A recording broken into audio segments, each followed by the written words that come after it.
경건한 믿음의 사람 고넬료라는 제목으로 하나님의 말씀을 전하도록 하겠습니다. 프랑스의 화가 밀레가 그린 그림, 아주 유명한 그림이 있죠. 만종이라는 그림이 있습니다. 화면을 통해서 나오는데요, 해가 저물어 가는 시간에 하루 일과를 열심히 보내던 두 사람이 저 먼 곳에 교회에서 들려오는 그 종소리를 들으면서 두 사람이 손을 모으고 기도하는 장면의 그림입니다. 너무나 아름다운 그림이죠. 여러분, 이 그림을 보면서 여러분들은 무슨 생각이 드십니까?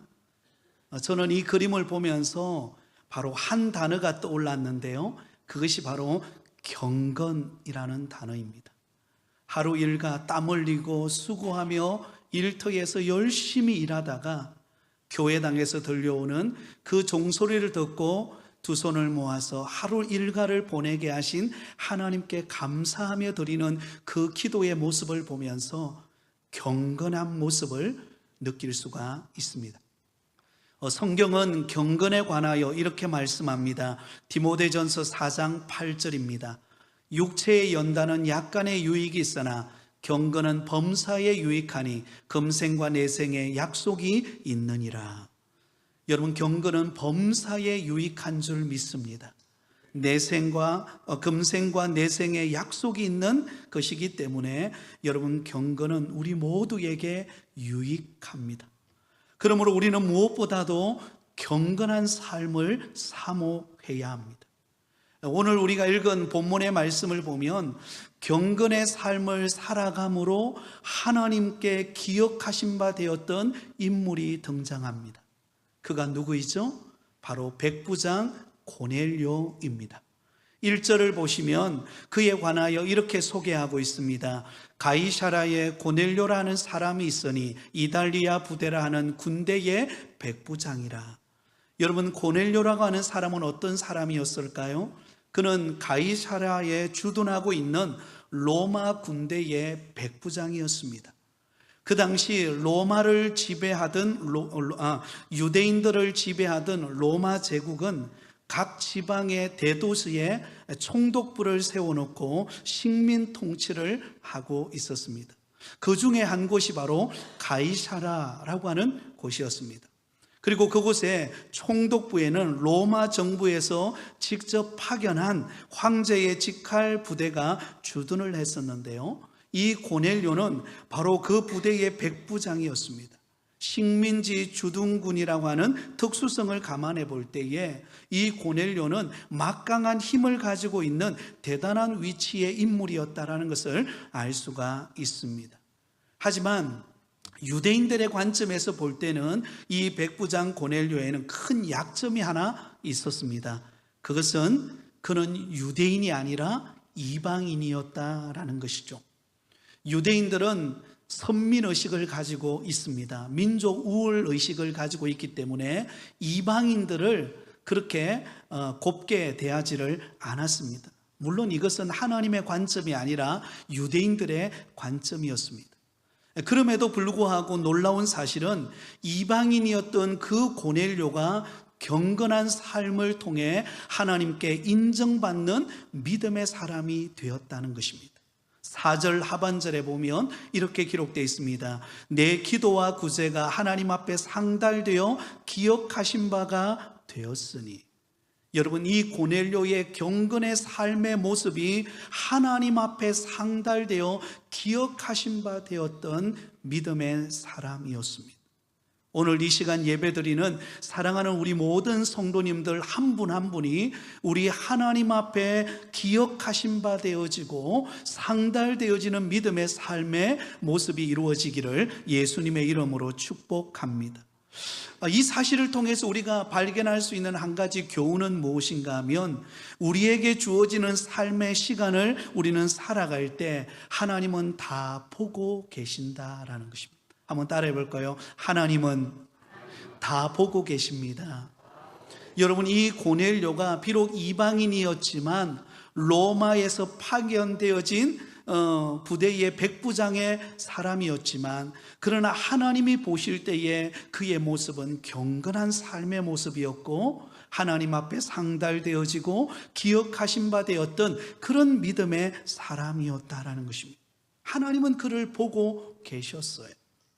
그러므로 여러분, 저와 여러분은 우리가 무슨 일을 하든지, 우리가 어떻게 하나님을 예배하고 섬기든지 하나님이 나를 보고 계신다라는 의식을 가지고 믿음으로 살아가실 수 있기를 예수님의 이름으로 축원드립니다.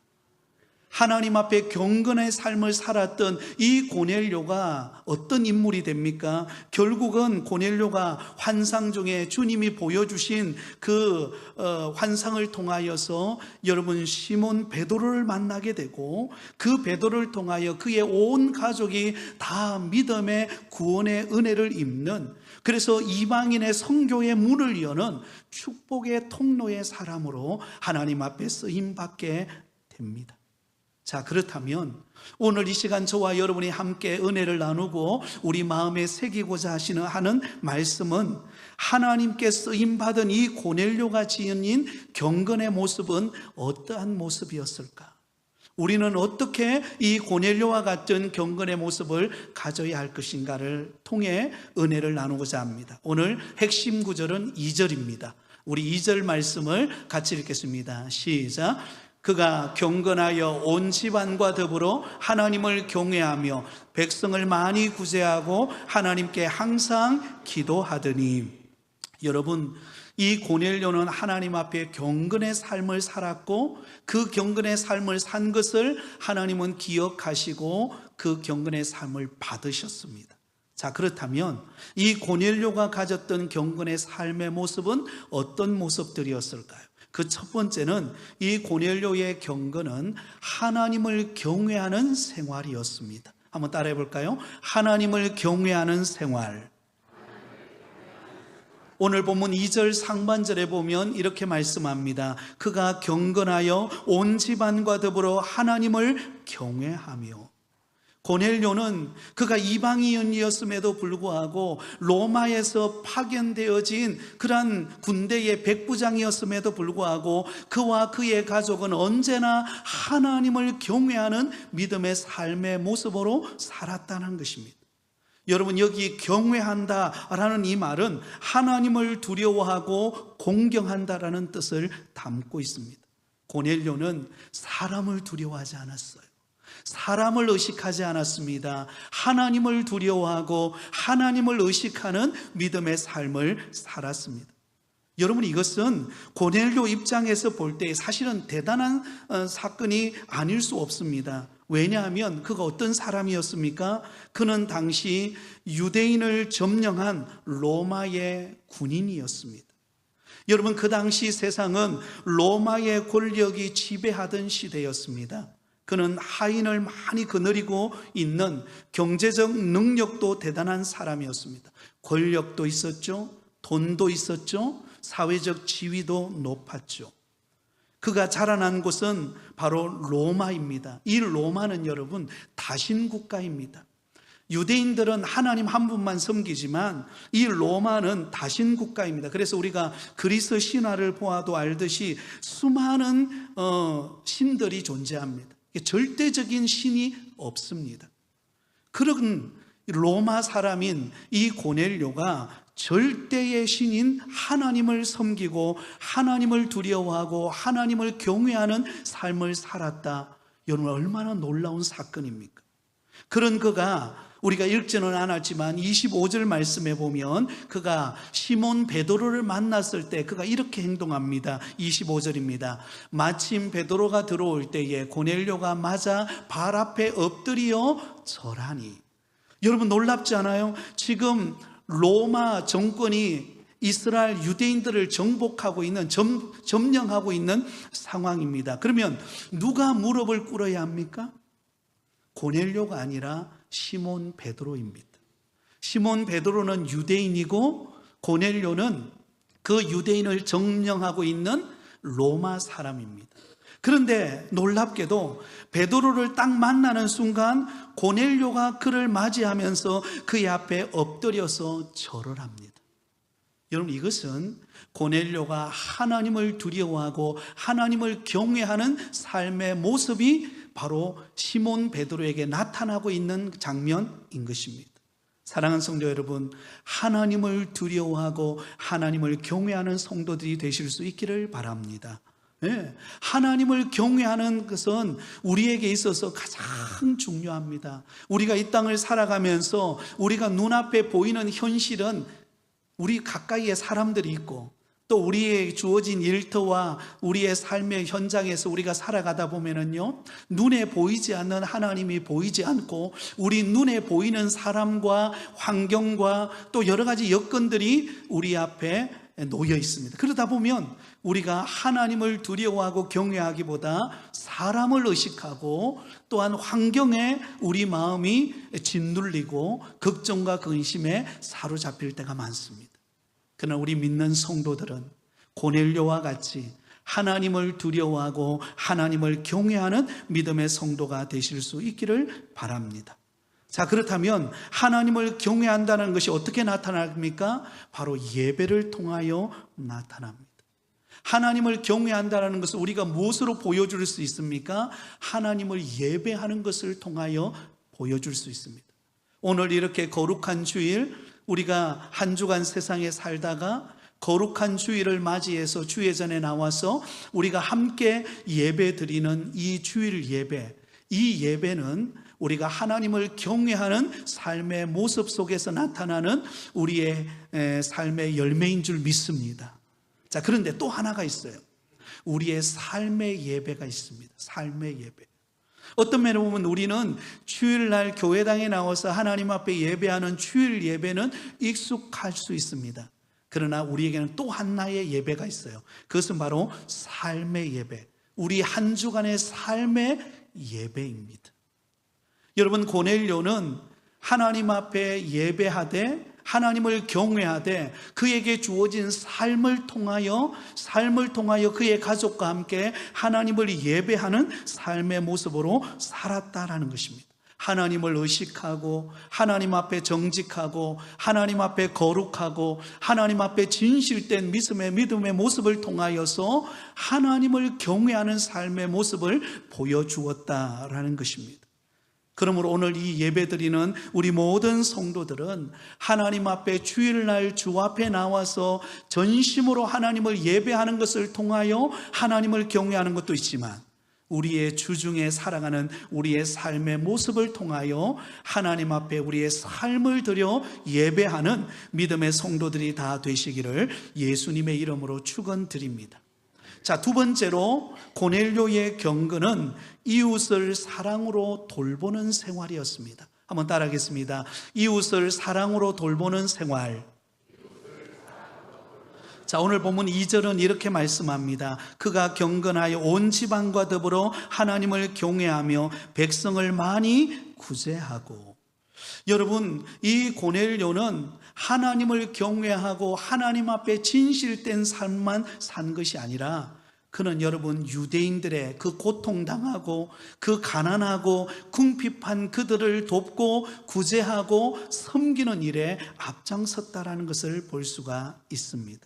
사실 여러분 고넬료 입장에서 본다면 그는 굳이 식민지인 이 유대인들을 사랑하고 돌볼 필요가 없습니다. 굳이 그가 유대인들을 가난하고 어렵다고 그들을 돌보지 않는다고 그 어느 누구도 이 고넬료를 향하여 손가락질할 사람이 없습니다. 도리어 억압하고 통제하고 자신이 가진 것으로 약탈하고 자신의 부를 축적하는데 그가 여러분 관심을 두고 또한 자기 것을 취하는 것에 여러분 매력을 느낄 수 있습니다. 그런데 고넬료는 그렇게 하지 않았다라는 것입니다. 우리나라가 일제치하 36년의 일제치하 속에 있을 때 얼마나 많은 고통을 당했습니까? 자신의 이름을 사용하지 못하고 여러분 일본어로 이름을 개명하게 만들고 또 집안에 있는 온갖 것들을 다 훔쳐가고 약탈하고 그런 고난과 핍박에 36년의 일제치하를 거쳐왔습니다. 그런데 고넬료는 그렇게 하지 않았다는 것입니다. 오히려 유대인들 가운데 궁핍하고 가난하고 어려운 사람들을 돌아보아주고 그들을 섬기고 그들에게 필요를 채워주는 그런 이웃을 사랑으로 돌보는 삶의 모습을 보여주고 있습니다. 왜 그랬을까요? 그는 주님의 사랑을 경험했기 때문입니다. 주님 하나님을 만나는 하나님의 은혜를 깨달은 경험을 가진 그가 이웃의 아픔과 상처를 돌아보고 섬기는 자세가 생기게 된 것입니다. 누가복음 19장에 보면 우리가 잘 아는 세리장이었던 삭개오를 만날 수가 있습니다. 그는 유대인이었지만 그러나 그는 세리장으로서 매국노처럼 살았습니다. 유대인들로부터 세금을 거두어서 일부는 로마 정부에 바치고 나머지는 자기 것으로 착복했습니다. 그래서 자기 집안 구석구석에 그가 착복한 돈들을 그곳에 창고에 쌓아두고 금고에 쌓아두고 그러면서 그는 그의 마음속에 위로를 얻었습니다. 그러나 그의 마음속에 진정한 위로가 되지를 못했죠. 그래서 예수님께서 이 삭개오를 만나 주었을 때 삭개오가 예수님을 만나고 난 다음에 가장 먼저 보인 행동이 무엇입니까? 그가 남에게 누군가의 것에 손해를 끼쳤다면 내가 4배나 갚겠다. 그리고 나의 재산의 절반을 떼어서 가난한 사람들에게 나누어 주겠다. 그렇게 고백합니다. 여러분, 예수님을 제대로 만나면요, 자신만을 위하여 사는 삶이 아니라 주변을 돌아보고 이웃을 사랑하고 이웃의 형편을 살펴서 섬기는 믿음의 사람이 되는 줄 믿습니다. 야고보서 1장 27절에 보면 이렇게 말씀합니다. 우리 같이 읽습니다. 하나님 아버지 앞에서 정결하고 더러움이 없는 경건함, 곧 고아와 가부를 그 환난 중에 돌보고 또 자기를 지켜 세속에 물들지 아니하는 그것이니라. 아멘. 여러분, 하나님 앞에서 정결하고 더러움이 없는 경건의 모습은 어떤 모습인가? 나 경건해요, 나 거룩해요 말한다고 되는 게 아니라는 것입니다. 고아와 가부를 환난 중에 돌아보고 자신이 세속에 물들지 않도록 거룩한 삶을 유지해 가는 것을 말합니다. 그러므로 여러분, 이 고넬료는 그가 비록 로마에서 파견되어진 군대의 백부장이었지만 그가 식민지 아래 놓여있는 유대인들을 억압하고 그리고 착취하는 것이 아니라 도리어 그들의 가난과 그들의 아픔을 돌보면서 섬기고 그들의 필요를 채워주며 진정한 사랑의 모습을 보여주는 경건의 삶을 살았습니다.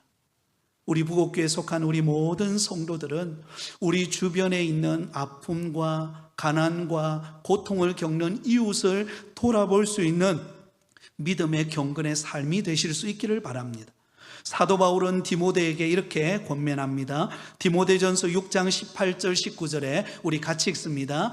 선을 행하고 선한 사업을 많이 하고 나누어 주기를 좋아하며 너그러운 자가 되게 하라. 이것이 장래에 자기를 위하여 좋은 터를 쌓아 참된 생명을 취하는 것이니라. 아멘. 여러분, 사도 바울은 디모데에게 권면을 합니다. 선을 행하고 선한 사업을 많이 하고 나누어 주기를 좋아해라. 너그러운 자가 되어라. 왜냐하면 그것이 장래에 자기를 위하여 좋은 터를 쌓아 참된 생명을 취하는 것이니라. 자기에게 유익이 된다는 것입니다. 마치 우리가 저금 통장에 우리가 번 돈을 저축하듯이 여러분, 우리 그리스도인이 하나님께로 받을 수 있는 축복을 담아두는 그 삶에 저축하는 법이 무엇인가? 다른 사람에게 선을 행하고 남의 아픔을 돌아보아주고 내가 가진 것을 나누어주는 그 섬김의 모습을 통하여 장래에 하나님이 우리에게 좋은 것으로 채워주시는 은혜와 복을 받게 된다는 것입니다. 사랑하는 성도 여러분, 우리가 가진 게 뭐 많이 있습니까? 그렇지 않을지라도 작은 것이라도 우리가 나누고 이웃을 돌아보고 섬기는 가운데 참된 경건의 모습을 보이는 믿음의 성도들이 다 되시기를 예수님의 이름으로 축원드립니다. 마지막 세 번째로 고넬료의 경건은 항상 기도하는 생활이었습니다. 한번 따라하겠습니다. 항상 기도하는 생활. 자, 우리 2절을 다시 한 번 더 같이 읽겠습니다. 시작. 그가 경건하여 온 집안과 더불어 하나님을 경외하며 백성을 많이 구제하고 하나님께 항상 기도하더니. 아멘. 여러분, 이 고넬료라고 하는 사람은 비록 이방인이었습니다. 로마에서 파견되어진 군대의 백부장이었습니다. 그러나 언제나 하나님과 친밀한 교제를 가지는 기도 생활을 놓치지 않았습니다. 그는 하나님을 경외하고 그의 삶에 선한 영향력을 끼치고 이웃을 돌보고 사랑을 베푸는 것으로 끝나지 않고 늘 하나님과 영적으로 교제하고 하나님의 은혜를 구하고 하나님께 도움을 구하는 기도의 사람이었다는 것을 알 수가 있습니다. 여러분, 경건 생활을 하는 믿음의 성도들에게 있어서 기도는 선택 과목이 아니라 필수 과목입니다. 기도가 없는 경건의 사람은 있을 수가 없기 때문에 그렇습니다. 시편 32편 6절에 보면 이렇게 말씀합니다. 우리 같이 읽습니다. 이로 말미암아 모든 경건한 자를 주를 만날 기회를 얻어서 주께 기도할지라 진실로 홍수가 범람할지라도 그에게 미치지 못하리이다. 할렐루야. 여러분, 저 말씀을 한번 보세요. 얼마나 큰 소망이 되는 말씀입니까? 모든 경건한 자는 주를 만날 기회를 얻어서 주께 말하고요, 기도하라. 여러분, 기도하면 무슨 일이 벌어진다고 말합니까? 홍수가 범람할지라도 그에게 미치지 못하리라. 아멘. 여러분, 우리는 부족합니다. 우리는 능력의 한계가 있고 우리는 지식의 한계가 있고 우리는 환경의 한계가 있습니다. 뭔가 우리가 꿈을 꾸고 뭔가 이루고 싶지만 인간이라고 하는 이 제한된 환경과 여건 속에 살아가는 우리는 늘 부족함을 고백하지 않을 수 없습니다. 그런데 그 모든 부족함과 한계를 뛰어넘게 만드는 것이 무엇입니까? 기도입니다. 우리가 기도할 때 홍수가 몰려오더라도 그 홍수를 피할 수 있는 은혜의 문을 하나님은 여시는 줄 믿습니다. 안 될 것 같은데 되게 하시는 하나님의 은혜가 우리에게 임하게 되는 줄 믿습니다. 여러분, 지금 고넬료가 시몬 베드로를 다음 주에 여러분들의 말씀을 나눌 건데요, 시몬 베드로를 만나게 되어진 것도 어떻게 그 일이 가능했는가? 바로 고넬료가 기도할 때 주의 환상을 보게 된 거예요. 3절을 보면 보세요. 이렇게 기록되어 있습니다. 3절입니다. 하루는 제9시쯤 되어 환상 중에 밝히 보매 하나님의 사자가 들어와 이르되 고넬료야 하니. 제9시에 뭐하러 갔을까요? 기도하러 간 거예요. 고넬료는 하루에 유대인들처럼 하루에 3번씩 시간을 정해놓고 하나님 앞에 기도하는 습관을 놓치지 않았습니다. 하나님 앞에 나아가서 기도하는 가운데 그는 환상을 보게 되었습니다. 시몬 베드로를 만나라고 하시는 하나님의 음성을 듣게 됩니다. 그리고 그 시몬 베드로를 만나서 하나님께서 그 온 가족을 구원하시고 이방인의 선교의 문을 여는 믿음의 사람으로 하나님이 들어 쓰시는 것을 볼 수가 있습니다. 그 일이 무엇을 통해서 가능했는가? 기도를 통해서 가능했어요. 사랑하는 성도 여러분, 2024년도 한 해가 벌써 이제 10월 마지막 주가 되었습니다. 어떻게 이렇게 세월이 빠른지, 그죠? 하루하루가 빨리 지나가고 한 달 한 달이 순식간에 지나갑니다. 올 한 해도 이제 얼마 남지 않았습니다. 여러분, 우리는 늘 한계를 느끼고 내 힘으로 할 수 없는 일들이 너무나 많습니다. 그러나 하나님을 의지하고 우리가 기도할 때 하나님이 우리를 도우신다는 사실을 잊지 않기를 바랍니다. 철학자 세네카라고 하는 사람은 이런 명언을 남겼습니다. 이렇게 말씀합니다. 그림의 떡은 떡이 아니요 붙지 않는 불은 불이 아니며 간절하지 않는 기도는 기도가 아니다. 여러분, 그림에 아무리 좋은 떡의 그림이 있다 할지라도 그거 먹을 수 있습니까? 못 먹습니다. 불이 있지만 불이 붙지 않으면 그 불의 역할을 감당할 수 없습니다. 마찬가지로 간절한 기도가 아닌 기도는 기도가 아니라는 것입니다. 그러면 여러분, 늘 우리의 일상의 삶 속에서 하나님과 교제하고 기도하는 가운데 하나님이 주시는 은혜와 응답을 받는 믿음의 성도가 되실 수 있기를 바랍니다. 말씀을 맺겠습니다. 백부장 고넬료는 이방인이었습니다. 로마 사람이었습니다. 그런데 그는 하나님이 보실 때에 그의 경건한 삶이 하나님이 보실 때 기억하신 바 되고 상달되었습니다. 어떻게 그 일이 가능했는가? 그는 하나님을 두려워하는 사람이었고 이웃을 섬기는 사람이었고 항상 하나님 앞에 기도하는 사람이었습니다. 저와 여러분이 이러한 삶의 경건을 통하여 하나님께서 주시는 은혜와 복을 받아 누리며 살아가는 복된 인생이 되시기를 예수님의 이름으로 축원드립니다.